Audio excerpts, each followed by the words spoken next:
SHO APTV ప్రేక్షకులకు నమస్కారం. సామాజిక స్పృహ సామాజిక బాధ్యత కలిగి పలు అవగాహన కార్యక్రమాలు నిర్వహిస్తుంది SHO APTV YouTube channel. Doctor T Sevakumar గారి నేతృత్వంలో ఏర్పాటైంది ఈ యూట్యూబ్ ఛానల్. పలు ఆరోగ్య కార్యక్రమాల గురించి అవగాహన కల్పిస్తూనే ఇటీవల ఎండోక్రైనాలజీ మెటాబాలిజం దీనికి సంబంధించిన కార్యక్రమాలు నిర్వహించాలనే ఉద్దేశంతో మనం ప్రముఖ ఎండోక్రైనాలజిస్ట్ MD-DM ఎండోక్రైనాలజిస్ట్ అయినటువంటి డాక్టర్ వివి కాశ్యప జన్నాభట్ల గారిని సంప్రదించడం జరిగింది. వారు సహృదయంతో ఒప్పుకొని ఈ కార్యక్రమం నిర్వహించేందుకు ముందుకు వచ్చారు. ఇప్పటికే వారితో మనం 3 ముఖాముఖి కార్యక్రమాలు కూడా నిర్వహించడం జరిగింది. ఈరోజు మనం అడ్రినల్ గ్లాండ్ గురించి తెలుసుకుందాం. డాక్టర్ గారు, ముందుగా మీకు స్వాగతం సార్. నమస్తే అండి. SHO APTV యూట్యూబ్ ఛానల్ ద్వారా ముఖ్యంగా ఎండోక్రైనాలజీకి సంబంధించిన పలు రుగ్మతల గురించి కావచ్చు లేదా పలు అంశాలని సునిశ్చితంగా మాకు తెలియజేసినందుకు కానీ మీకు కృతజ్ఞతలు సార్. ఇప్పుడు మీరే చెప్తున్నారు సార్, ఈ అడ్రినల్ గ్లాండ్ అనేది దీని గురించి చాలామందిలో అవగాహన చాలా తక్కువ అంటున్నారు సార్. ఎందుకంటే దీని ఫంక్షన్స్ చాలా కీలకమే, అయినప్పటికీ కూడా అవగాహన లేకపోవడానికి గల కారణాలు ఏమిటి, అసలు ఇది ఎక్కడ ఉంటుంది సార్, ఇది చేసే పనులు ఏంటి, దీని గురించి క్లుప్తంగా తెలియజేయగలరు సార్. అడ్రినల్ గ్లాండ్కి మనం తెలుగు పేరు తీసుకుంటే దాన్ని అధివృక్క గ్రంథి అంటారండి. దానిలో 2 భాగాలు ఉంటాయి. ఆ 2 భాగాన్ని తెలుగులో చెప్పటం కన్నా కూడా ఇంగ్లీష్లో చెప్పటం నయం. ఎందుకంటే తెలుగులో దాన్ని వల్కలం దవ్వ అంటారు. ఆ 2 పేర్లు ఎవరికి గుర్తు కూడా ఉండవు. ఇంగ్లీష్లో వాటిని కార్టెక్స్ మెడుల్లా అంటారు. ఈ అడ్రినల్ గ్లాండ్ అనేది ఎక్కడ ఉంటుంది అంటే కిడ్నీకి పై భాగంలో ఉంటుందండి. 2 కిడ్నీలకి పై భాగంలో ఒక పిరమిడ్ ఆకారంలో ఉంటుంది. దీని గురించి అవగాహన తక్కువగా ఉండడానికి నేను అనుకునే కారణాల్లో ముఖ్యంగా ఏంటంటే దీనిలో నుంచి విడుదలయ్యే హార్మోన్లు ఏవైతే ఉన్నాయో అవి చాలా ఉపయోగకరమైనవి అయినప్పటికీ వాటి పని శరీరంలో అనేక ఇతర భాగాల మీద ఉంటుంది. వీటి వల్ల కలిగే ఇబ్బందులు ఏవైతే ఉన్నాయో అవి ఎండోక్రైన్ డాక్టర్ల దగ్గర కాకుండా మిగతా డాక్టర్ల దగ్గరికి ముందుగా వెళ్ళేలా చేస్తాయి. వాళ్ళు ఎప్పుడైనా సరే పేషెంట్కి అర్థం అవ్వటం కోసం ఏ అవయవం మీద అయితే ఈ హార్మోన్లు పనిచేస్తున్నాయో ఆ అవయవాన్ని బట్టి ఆ వ్యాధిని గురించి మాట్లాడటం జరుగుతున్నది. కానీ దీని మూలం ఎక్కడుందో దాని గురించి మాట్లాడటం ఎందుకంటే అర్థం కాదనే ఒక ఉద్దేశంతో చెప్పలేకుండా ఉన్నారు. దానికి ఉదాహరణ కూడా మనం తర్వాత చూసుకుంటే తెలుస్తుంది. ఇది ముఖ్యమైన కారణం దానికి తెలియకపోవడానికి అనేది నేను అనుకునే రీజన్. ఈ అడ్రినల్ గ్లాండ్లో 2 భాగాలు ఇందాక చెప్పుకున్నట్టు కార్టెక్స్ ఉంటుంది, మెడుల్లా ఉంటుంది. ఈ కార్టెక్స్లో తిరిగి 3 భాగాలు ఉంటాయి. ఈ కార్టెక్స్లో తిరిగి 3 భాగాల్లో ఒక్కొక్క భాగం నుంచి ఒక్కొక్క ముఖ్యమైన హార్మోన్ రిలీజ్ అవుతుందండి. మొదటి భాగం దగ్గర నుంచి మినరలోకార్టికాయిడ్ అనే ఆల్డోస్టెరాన్ అనే హార్మోన్ రిలీజ్ అవుతుంది. దీని పని ఏంటి అంటే ఇది బీపీని మెయింటైన్ చేస్తుంది. బీపీని మెయింటైన్ చేయడమే దీని మెయిన్ పని. రెండవది అన్నిటికన్నా పెద్ద భాగం కార్టెక్స్లో 75% ఉండే పార్ట్ దగ్గర నుంచి విడుదలయ్యేది కార్టిసాల్ అనే హార్మోన్. ఈ కార్టిసాల్ అనే హార్మోను ఒక రకంగా చెప్పాలంటే శరీరంలో మనిషి జీవించి ఉండడానికి అవసరమైన అతి ముఖ్యమైన హార్మోన్లో ఇది కూడా ఒకటండి. ఈ హార్మోన్ కూడా బీపీని మేనేజ్ చేయడంతో పాటు షుగర్ లెవెల్స్ని కూడా మేనేజ్ చేస్తుంది. ఇది కాకుండా ఇంకా కొవ్వుల మీద వాటి మీద ఇంకా దాని యాక్షన్ పెద్ద యాక్షన్ ఉంది. మూడో చిన్న భాగం దగ్గర నుంచి ఆడవారిలో మగవారిలో ఇద్దరిలో కూడా మగవారి హార్మోన్ అయిన టెస్టోస్టెరాన్ DHEA అనే హార్మోన్లు ఈ హార్మోన్ని విడుదల చేస్తుంది. చాలామంది అనుకుంటారు ఆడవారిలో మగవారి హార్మోన్లు ఉండవు, మగవారిలో ఆడవారి హార్మోన్లు ఉండవు అనుకుంటారు. కానీ మగవారిలో కూడా ఆడవారి హార్మోన్లు ఉంటాయి, ఆడవారిలో కూడా మగవారి హార్మోన్లు ఉంటాయి. కాకపోతే చాలా తక్కువ పరిమాణంలో ఉంటాయి.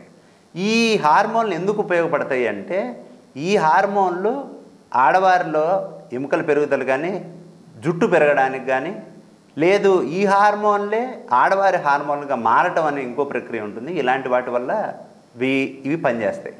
ఇది ముఖ్యంగా తెలియకపోవడానికి కారణం ఎందుకు అంటే దీని గురించి పట్టించుకోవడానికి ఎవరికి వారికి విడిగా అండాశయాలని బీర్జాలని వాళ్ళ హార్మోన్ రిలీజ్ చేసే ఉన్నాయి. అక్కడి నుంచి ఎక్కువ పరిమాణంలో విడుదలవుతూ ఉంటాయి.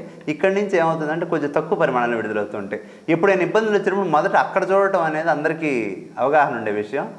అండ్ దీనిలో కనుక ఈ అడ్రినల్ గ్లాండ్లో ఇబ్బందులు వచ్చినప్పుడు అవి ఏంటంటే త్వరగా ప్రాబ్లం బాగా పెద్దది అవటం వల్ల ఎక్కువ మందికి తెలిసే లోపలే ఇక్కడ ప్రాబ్లం ఉందని కొంచెం ఇబ్బందికర పరిస్థితులు తలెత్తుతూ ఉంటాయి. Excellent sir. చాలా మీరు తెలియని విషయాలని ఈ గ్రంథి యొక్క ముఖ్యంగా ఈ అడ్రినల్ గ్రంథి యొక్క విశిష్టతని చాలా చక్కగా వివరించారు సార్. ఇప్పుడు చాలా మనం వింటూ ఉంటాం సార్, ఇప్పుడు చాలా సర్వసాధారణమైంది. జనరల్గా ఏంటంటే ఒక ఆందోళన జరిగినప్పుడు, కంగారుగా ఉన్నప్పుడు లేదా ఒక షాక్ న్యూస్ అప్పుడు అడ్రినల్ రష్ జనరల్గా ఇది ఒక పరిభాషలో కూడా వాడుతున్నారు. అంటే ఈ పదం అయితే ఫెమిలియర్, కానీ ఇది కూడా ఈ అడ్రినల్ గ్లాండ్కి సంబంధించిన అంశమేనా సార్, లేదు ఇది అసలు ఫిజియోలాజికలా సైకలాజికలా సార్? ఈ అడ్రినల్ రష్ అనేది ఖచ్చితంగా అది శరీరంలో జరిగే విషయం అండి. అది శరీర ధర్మపరంగా ఒక నార్మల్ రెస్పాన్స్. అది ఇందాక మనం చెప్పుకున్నట్టు కార్టెక్స్ గురించి మాట్లాడుకున్నాం, కానీ మెడుల్లా గురించి మాట్లాడుకోలేదు. ఆ మెడుల్లాలో నుండి విడుదలయ్యే హార్మోన్లో ఎపినెఫ్రిన్, నారెపినెఫ్రిన్ అనే హార్మోన్ రిలీజ్ అవుతాయండి. ఈ ఎపినెఫ్రిన్, నారెపినెఫ్రిన్కి ఇంకొక పేరు ఉంది, అడ్రినలిన్, నారెడ్రినలిన్ అని. ఈ హార్మోన్లు అనేవి శరీరాన్ని, ఈ హార్మోన్లకి సపరేట్ పేరు ఉంది, దానికి flight and fight response hormones అంటారనమాట.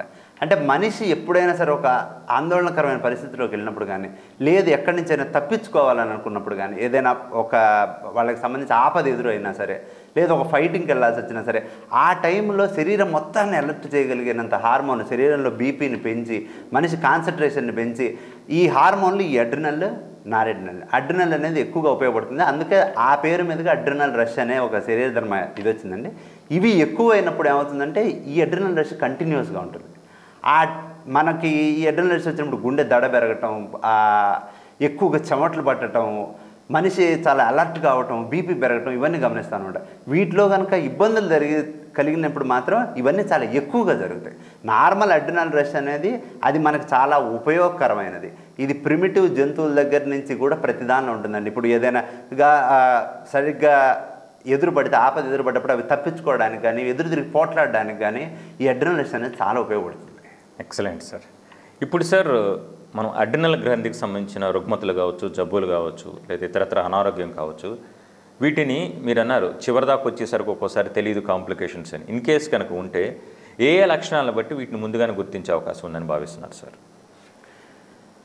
మనకి తెలిసిన ఎండోక్రైన్ వ్యాధుల్లో అన్నిటికన్నా కామన్గా అందరికీ తెలిసిన వ్యాధి డయాబెటీస్ అండి.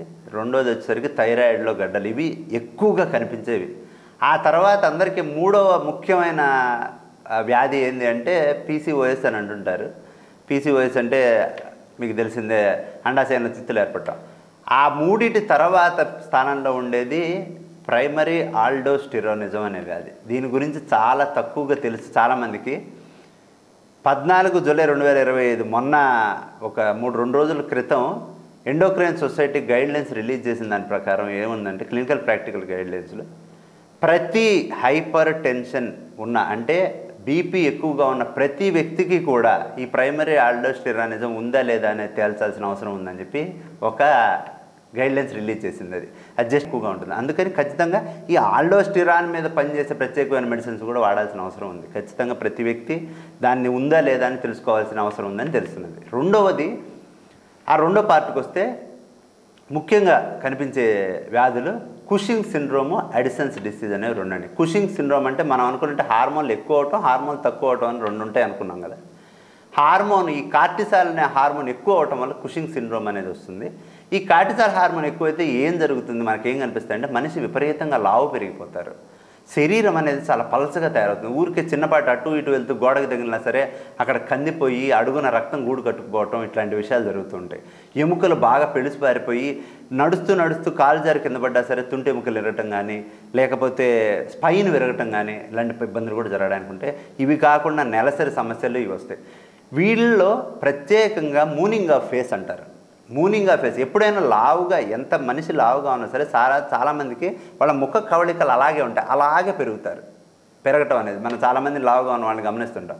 కానీ ఎప్పుడైనా సరే మూనింగ్ ఆఫ్ ఫేస్ అంటే గుండ్రంగా తయారైంది ముఖం అంటే కుషింగ్ సిండ్రోమ్ ఉందేమో అని మనం గమనించుకోవాల్సిన విషయం ఉంది. ఎందుకంటే ఇది మజిల్స్ని చాలా వీక్ చేస్తుందండి.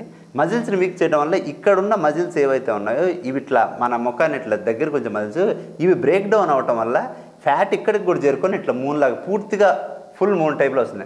అందరికీ ఎంత లావుగా ఉన్న వాళ్ళకైనా ఈ పార్ట్ అనేది బాగా లావుగా కనిపిస్తూ ఉంటుంది. ఈ పార్ట్ అనేది ఇక్కడ ఇట్లాగే ఉంటుంది. ఎందుకంటే ఇక్కడ ఒక మజిల్ ఉంటుంది, టెంపోరాలిస్ మజిల్ అనేది. ఈ మజిల్ ఏం చేస్తుందంటే స్ట్రైట్గా ఉండేటట్టు చేస్తుంది దాన్ని. ఈ మూనింగ్ ఆఫ్ ఫేస్ అనేది కనిపించగానే వెంటనే ఎండోక్రైనాలజిస్ట్ని కలవటం అనేది చాలా ముఖ్యమైన విషయం. ఆల్కహాల్ తీసుకునే వాళ్ళ కనిపించవచ్చు, కానీ ఎక్కువగా వీళ్ళలో కనిపించడానికి అవకాశం ఉంది. రెండోది అడిసన్స్ డిసీజ్. అడిసన్స్ డిసీజ్ అనేది ఈ కార్టిసాల్ అనే హార్మోన్ తక్కువ అవటం వల్ల జరుగుతుంది. ఈ కార్టిసాల్ హార్మోన్ తక్కువ అవటం వల్ల ఏమేమి జరుగుతుందంటే చిన్న చిన్న ఇబ్బందికే బీపీ పడిపోవటం, బీపీ ఎక్కువగా రాకపోవటం, షుగర్ మాటికి తగ్గిపోవటం. ఇది ఎక్కువగా ఎవరిలో కనిపిస్తుందంటే సాధారణంగా థైరాయిడ్ ఇబ్బంది, ఆటో ఇమ్యూన్ థైరాయిడ్ ఇబ్బంది అని చెప్పంటారు. ఆటో ఇమ్యూన్ అంటే మన రోగనిరోధక వ్యవస్థ మన మీదే పనిచేసే ఇబ్బందులు అనమాట. థైరాయిడ్కి హైపోథైరాయిడిజం, థైరాయిడ్ ఎప్పుడైతే డిగ్రీ, ఇంజనీరింగ్, పీజీ పూర్తి చేసి కూడా ఉద్యోగాలు లేకుండా నిరాశగా ఉన్నారా? బ్యాంకు ఉద్యోగాలైతే బాగుంటాయి కానీ పోటీ పరీక్షల శిక్షణా సంస్థల్లో ఫీజు మీకు భారంగా అనిపిస్తుందా? అయితే ఆలస్యం ఎందుకు? మన వెనిగండ్ల ప్రక్కనే ఉన్న కౌండిన్యపురంలోని కౌండిన్య ఐఏఎస్ అకాడమీలో హైదరాబాద్ నుండి అత్యున్నతమైన ఫ్యాకల్టీతో ఆర్థిక భారం మోయలేని వారికి సేవాభావంతో లాభాపేక్ష లేకుండా కేవలం మంచి ఫ్యాకల్టీతో అతి తక్కువ ఫీజుతో నిర్వహించబడుతున్న మన ఐఏఎస్ అకాడమీలో చేరండి, చేర్పించండి, ఉద్యోగం సాధించండి. వివరాలకు doctor EV Narayana, retired principal, TGPS college, Guntur, founder and chairman cum managing trustee, Guntur, Andhra Pradesh. Cell number 9966112933. Thyroxine hormone అనేది విడుదల తగ్గిందో దానికి ముఖ్యమైన కారణాల్లో ఆటో ఇమ్యూన్ కారణాలు. ఆటో ఇమ్యూనిటీ అనేది మన రోగనిరోధక వ్యవస్థ మనకు వెనక్కి పనిచేయటం అండి. ఇది ఒక అంగం మీద పనిచేయడం మొదలుపెట్టిందంటే అది చాలా వాటి మీద పనిచేయడానికి అవకాశం ఉంది. అలాగే అడ్రినల్ మీద పనిచేసినప్పుడు కూడా ఆటో ఇమ్యూన్ అడ్రినలైటిస్ వచ్చి దాని నుంచి అడిసెన్స్ డిసీజ్, దాన్ని ప్రైమరీ హైపో అడ్రినలిజం అంటారు. ప్రైమరీ అంటే అడ్రినల్లో వచ్చిన, హైపో అంటే తగ్గిపోవటం, అడ్రినలిజం అంటే కార్టిసల్ హార్మోన్ తగ్గిపోవటం అనేది. ఇది చిన్నపిల్లల్లో కనుక వచ్చినప్పుడు ఎలా ఉంటుందంటే మాటికి చిన్న జలుబు చేసినా సరే ఆసుపత్రికి వెళ్ళి సెలైన్ బాటిల్ పెట్టించుకోవాల్సిన అవటం. పెద్దవాళ్ళలో ఎట్లా కనిపిస్తుందంటే మన టీబీ వాళ్ళలో వచ్చిన వాళ్ళలో, లేదా చాలా ఆసుపత్రిలో పెద్ద ప్రాబ్లంతో చేరిన వాళ్ళలో మనం వింటూ ఉంటాం అనమాట. ఎన్ని సెలైన్లు పెట్టినా సరే బీపీ పెరగట్లేదు, ఎంత షుగర్ ఇచ్చినా సరే మనకి షుగర్ కంట్రోల్ అవ్వట్లేదు, మళ్ళీ కిందకి వెళ్ళిపోతున్నది అంటారు. అప్పుడు ఈ హార్మోన్ తక్కువ ఉందేమో అని ఖచ్చితంగా చూసుకోవాలి. ఇక మూడవది వచ్చేసరికి నేను ఇందాక చెప్పినట్టు ఆ మగవారి హార్మోన్ అనేది రిలీజ్ అవుతుందన్నా కదా. మూడోది ఆ మగవారి హార్మోన్ మగవాళ్ళలో కానీ ఆడవాళ్ళలో కానీ రిలీజ్ అవుతుంది. ఇది లేకపోతే కనుక, దీనికి కనుక ప్రాబ్లం వస్తే కనిపించేవి చాలా బయటికి కనిపించకుండా ఉంటాయండి. ఎందుకంటే రెండు వేరు ఆర్గాన్లు మగవాళ్ళకి వేరేలాగా ఉన్నాయి కాబట్టి అవి కాంపెన్సేట్ చేస్తాయి చాలా వరకు. కానీ ఆడవారిలో ప్రత్యేకంగా ఎప్పుడైతే మెనోపాజ్ అయిపోతుందో, అయిపోయిన తర్వాత కాలంలో ఆడవాళ్ళ అండాశయాలు సరిగ్గా పనిచేయకపోవట్లేదు కాబట్టి అప్పుడు మనిషిలో వీక్నెస్ కానీ అది రాకుండా మేనేజ్ చేసే హార్మోన్లు ఇక్కడి నుంచి వచ్చేవి హార్మోన్లు ఎక్కువ అవుతాయి. అందుకని ఎప్పుడైనా సరే ముట్లు ఉడికిపోయిన ఆడవారిలో తీవ్రమైన నిస్సత్వం అది వస్తుంటే ఒక 3-4 ఏళ్ళ తర్వాత మనకి ఈ అడ్రినల్ ప్రాబ్లం ఏమైనా ఉందేమో అని ఒకసారి చూపించుకోవాలి. ఇక చివరిది మెడుల్లా మనం ఇందాక చెప్పిన పాటుగా ఆ హైపో, అది అడ్రినల్, నారెడ్రినల్కి సంబంధించిన ఇబ్బంది. అక్కడ గడ్డలు రావటం వల్ల ఫియోక్రోమోసైటోమా అనే ఒక ఇబ్బంది వస్తుందండి. ఈ ఫియోక్రోమోసైటోమా అనే ఇబ్బంది ఏంటంటే అత్యధికంగా ఈ హార్మోన్ని రిలీజ్ చేస్తూ ఉంటాయి. ఈ హార్మోన్ రిలీజ్ చేయడం వల్ల బీపీ ఆపకుండా, కంట్రోల్ లేకుండా పెరిగిపోవటం, తీవ్రమైన తలనొప్పి, కడుపులో నొప్పి, గుండెపోటు, చిన్న వయసులోనే గుండెపోటు రావడం, ఇట్లాంటివన్నీ గమనిస్తుంటారనమాట. అందుకే ఎప్పుడైనా సరే రెసిస్టెంట్ హైపర్ టెన్షన్, ముఖ్యంగా అడ్రినల్కి సంబంధించి హైపర్ టెన్షన్ గురించి చెప్పుకోవాలంటే బీపీ ఎక్కువైన వాళ్ళలో రెసిస్టెన్స్ హైపర్ టెన్షన్ అనే ఒక ప్రాబ్లం ఉంటుంది. అంటే ఏంటంటే 3 కన్నా ఎక్కువ రకాల మందులు వాడుతున్నప్పటికీ కూడా బీపీ కంట్రోల్ అవ్వట్లేదు అంటే వెంటనే వాళ్ళు ఈ ఆల్డోస్టిరాన్లో ప్రాబ్లం అన్నా ఉండొచ్చు, లేదు ఈ ఫియోక్రోమోసైటోమా అడ్రినల్లో ప్రాబ్లం అయినా ఉండొచ్చు, లేదు కార్టిసాల్లో ప్రాబ్లం అయినా ఉండొచ్చు అనమాట. ఇవన్నీ లక్షణాలను బట్టి మనం గమనించడానికి అవకాశం ఉంటుందండి. మనం ఇటీవల గమనించినట్లయితే కనుక సార్, చిన్న పిల్లలు, స్కూల్కి వెళ్ళే పిల్లలు 9 ఏళ్ళకి, 10 ఏళ్ళకి, 11 ఏళ్ళకి రజస్వలు అవుతున్నారు సార్. ఇది కలవరపెట్టే అంశం ముఖ్యంగా పేరెంట్స్ని చూస్తే కనుక. ఎందుకంటే వాళ్ళకి ఈ సెల్ఫ్ హైజీన్ ఇవన్నీ ఆ వయసులో ఇంకా తెలియకపోవడం వల్ల తల్లికి ఆ వేదన ఎక్కువగా ఉంటుంది సార్. ఇది చాలామంది అనేది ఏంటంటే సార్, ఒకటి ప్యాకెట్ పాలు తాగటం వల్ల ఎలా జరుగుతుంది అనేది ఒక ఇది ఉంది సార్, ఒక అపోహ ఉంది సార్. కొంతమంది ఏం చెప్తున్నారంటే పర్యావరణంలో మార్పులు కావచ్చు, లేదా మనం తీసుకునే ఫుడ్ హ్యాబిట్స్లో మార్పులు కావచ్చు, లైఫ్ స్టైల్ మార్పులు జరుగుతుంది అంటున్నారు సార్. ఇవి నిజమేనా సార్, లేదంటే ఇదిలో ఏమైనా హార్మోనల్ ఇంబ్యాలెన్స్ వల్ల ఏమైనా జరుగుతుందా సార్? దీని గురించి కూడా కొద్దిగా చెప్పగలరా సార్?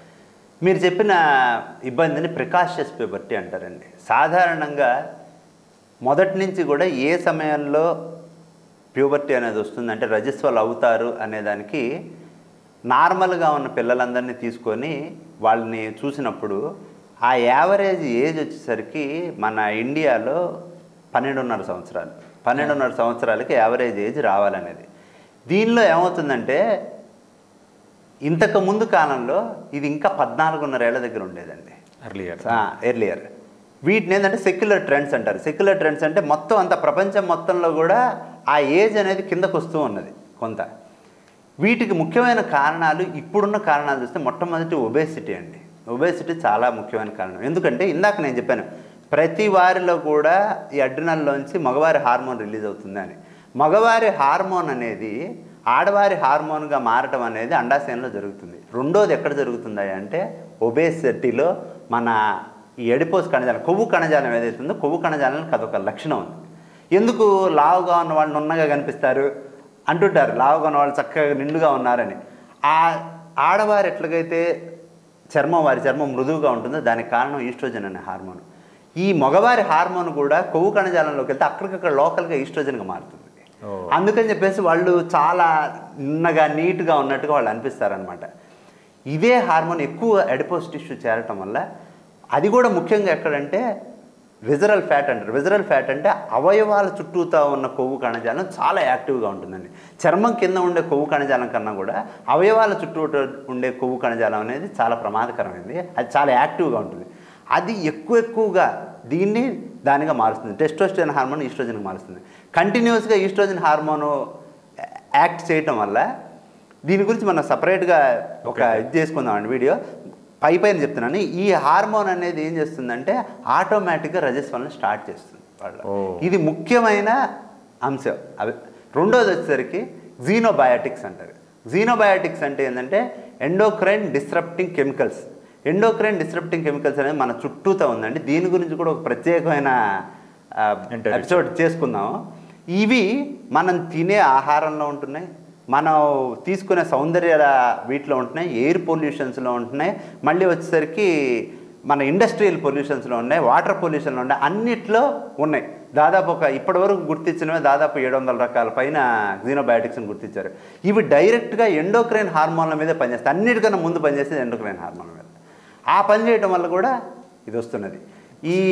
ఈ రెండు విషయాలు అనేది ముఖ్యం కారణం అండి. ఇంకా మూడో విషయంగా వచ్చేసరికి ఈ జన్యుపరమైన కారణాలు అయితేనేయండి, లేకపోతే ఈ అడ్రినల్లో గడ్డలు రావటం కానీ, లేకపోతే అండాశయంలో గడ్డలు రావటం కానీ, వీటి వల్ల ఈ ఇబ్బంది రావడానికి అవకాశం ఉందండి. వీటన్నిటినీ కూడా ఎండోక్రైనాలజిస్ట్ దగ్గరికి తీసుకెళ్ళడం ద్వారా మనం ఏవైతే తీసేయగలమో, ఏవైతే క్యూర్ చేయగలమో వాటిని క్యూర్ చేసుకోవడానికి అవకాశం ఉంటుంది. Excellent sir. మీరు పైన చెప్తేనే 4-5 పేజీలు అయింది. మీరు అసలు డీటెయిల్గా చెప్తే ఒక పుస్తకం అవుతుంది sir. Excellent, thank you sir. ఇప్పుడు మనం again coming back to adrenal gland sir. ఇప్పుడు దీనికి సంబంధించిన వ్యాధుల్ని మనం ముందస్తుగా లేదా తొలి దశలో గుర్తించకపోతే కనుక ఇది ఏమన్నా ప్రాణాంతకంగా మారే అవకాశం ఉందంటారా సార్? ఇందాక చెప్పిన క్లినికల్ గైడ్లైన్స్లో మళ్ళీ కోట్ చేస్తానండి. ఎప్పటి నుంచో మనకి బీపీ అనేది ఎక్కువ అవటం అనే విషయం తెలిసిన దగ్గర నుంచి కూడా మనకి ఎప్పుడు ఏ గైడ్లైన్లో కూడా ప్రైమరీ ఆల్డోస్టెరాన్ గురించి చూడాలనే ఆలోచన లేదు.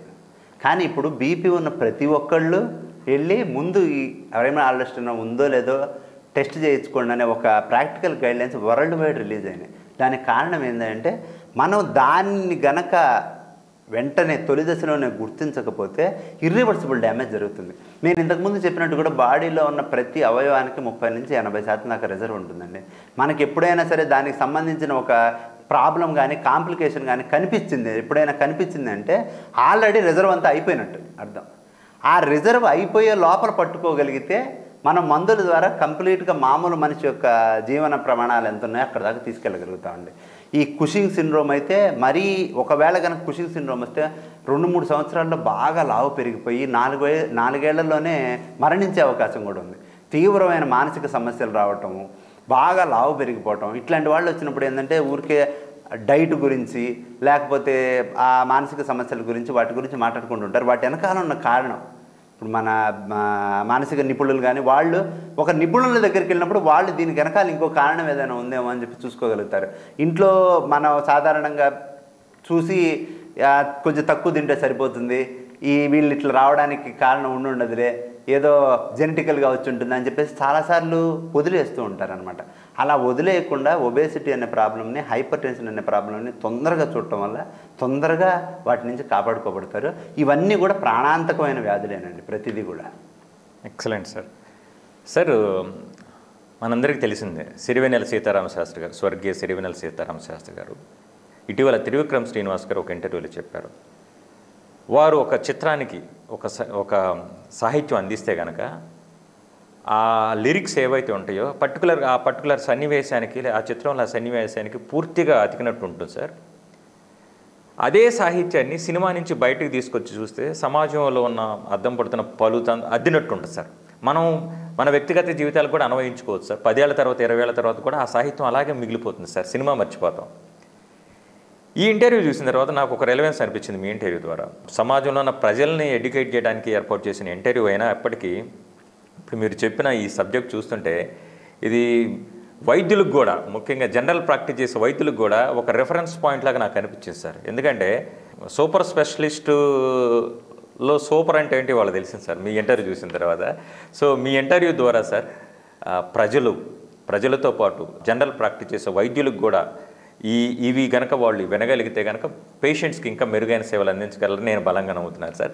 మీ ద్వారా మరెన్నో ఇలాంటి ఇంటర్వ్యూలు ముందు కూడా చేయాలని భావిస్తూ సార్ మా ఈ కార్యక్రమానికి విచ్చేసి అడ్రినల్ గ్లాండ్ గురించి ఇంత చక్కగా వివరించినందుకు గాను ధన్యవాదాలు సార్. ధన్యవాదాలు.